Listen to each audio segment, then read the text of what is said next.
Renungan. Alina memperlahankan kereta. Jalan petang itu agak sesak kerana kemalangan jalan raya yang berlaku di hadapan.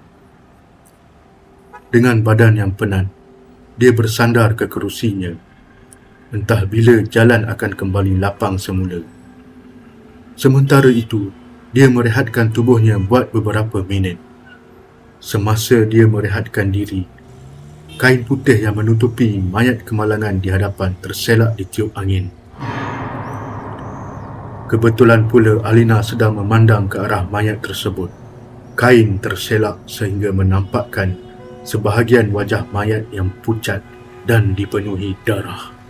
Berderau darah Alina, seolah-olah mayat itu sedang merenung tepat ke arahnya. Hatinya menjadi tidak tenteram. Seketika selepas itu, tingkap keretanya diketuk seseorang. Dia terperanjat. Sorry buat akak terkejut. Akak okey ke? Tanya pemuda itu kepada Alina. Alina tersenyum pahit. Akak okey. Apa dah jadi kat depan sana? Aksiden kak.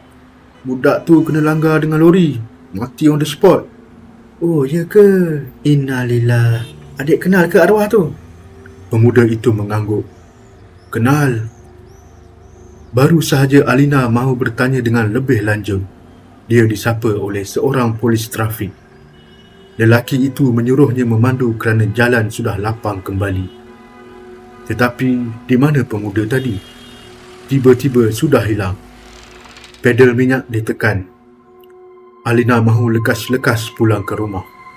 Ketika dia melintasi mayat itu, sempat Alina memandang arwah dan jantungnya hampir terhenti. Mayat itu ialah pemuda yang menegurnya tadi.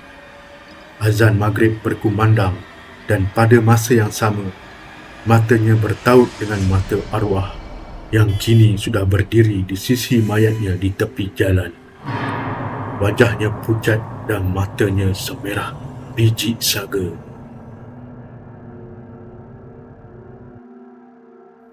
Jenazah. Kai duduk bersila di hadapan jenazah yang bertutup dengan kain selimut nipis. Jenazah sudah siap dikafankan dan akan dikebumikan tidak lama lagi. Selepas membaca Yasin, matanya melilau memandang ke setiap pelosok rumah kampung itu. Mana yang lain, Ran? Tanyanya kepada Syazran, abang kepada arwah Syazim. Syazran mengukir senyuman pahit. Semua dah ada kat kubur. Berkerut dahi Kai. Aku disuruh jaga jenazah sebelum urusan gali kubur selesai. Jelas Syazran sebelum Kai bertanya lebih lanjut lagi. Kai mengangguk faham. Sebaik kau ada temankan aku, sambung Syazran dengan muka yang muram. Sekali lagi dahi Kai berkerut. Arwah asyik seru-seru nama aku. Lepas dibacakan Yasin baru senyap. Tak tahulah aku kalau aku seorang-seorang di kat sini. Terangkat kening Kai.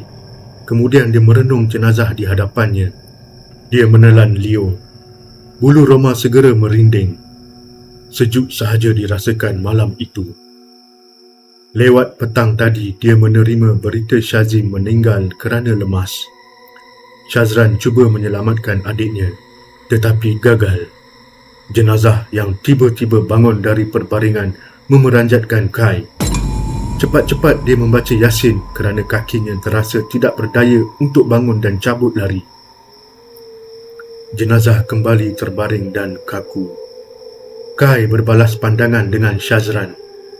Tidak lama selepas itu, kedengaran bunyi selipar menghampiri rumah tersebut. Kai cepat-cepat bangun dan melihat keluarga arwah dan beberapa orang kampung. Mungkin sudah selesai dengan urusan menggali kubur dan mahu mengambil jenazah untuk dikebumikan. Mata Kai terpaku pada seseorang. Dia berpeluh-peluh. Bang, bila sampai? Tanya Syazim kepada Kai. Kami baru je selesai kebumikan arwah Syazran, ujar Pak Amar, bapa kepada Syazran dan Syazim. Kai terenganga. Syazran? Bukan Syazim ke yang meninggal? Pakcik tersilap sebut nama agaknya petang tadi. Pak Amar mengeluh. Kai menelan aliu dan berpaling. Syazran dan jenazah itu sudah tiada di ruang tamu. Dia meluru ke pintu, menyarung selipar Jepunnya dan terus memecut pergi dengan motosikalnya, meninggalkan orang ramai yang terpinga-pinga. Rahsia. Zarina tersedar dari tidur. Dadanya berdebar-debar dan adrenalinnya mengalir laju. Dia beristighfar panjang. Jam tepat pukul 3 pagi. Lampu meja dinyalakan, lalu dia duduk termenung di birai katil. Mimpi yang dia alami itu benar-benar menakutkan. Semuanya bagaikan realiti. Shh, ini rahsia. Kalau bagi tahu orang lain, semangat kau aku ambil. Terngiang-ngiang suara itu di telinganya. Suara seorang lelaki yang wajahnya tidak begitu jelas. Pagi itu di meja makan, Zarina hanya membisu 1000 bahasa. Hanya mulutnya sahaja yang mengunyah roti bakar bersapu jam stroberi. Perlakuan anehnya itu pantas menarik perhatian orang tuanya. Selalunya mulut dialah yang paling kecoh pada setiap pagi. Kenapa ni, Nah? Ada yang tak kena ke? Tanya mamanya. Zarina menggeleng. Dia meninggalkan meja selepas selesai sarapan pagi. Malam itu dia didatangi mimpi yang sama. Ada seorang lelaki yang wajahnya kabur mengintainya di balik pintu bilik. Mulutnya tersengih menampakkan gigi yang berceranggah. Zarina tersentak dari tidur dengan muka yang berpeluh-peluh. Ini rahsia kita.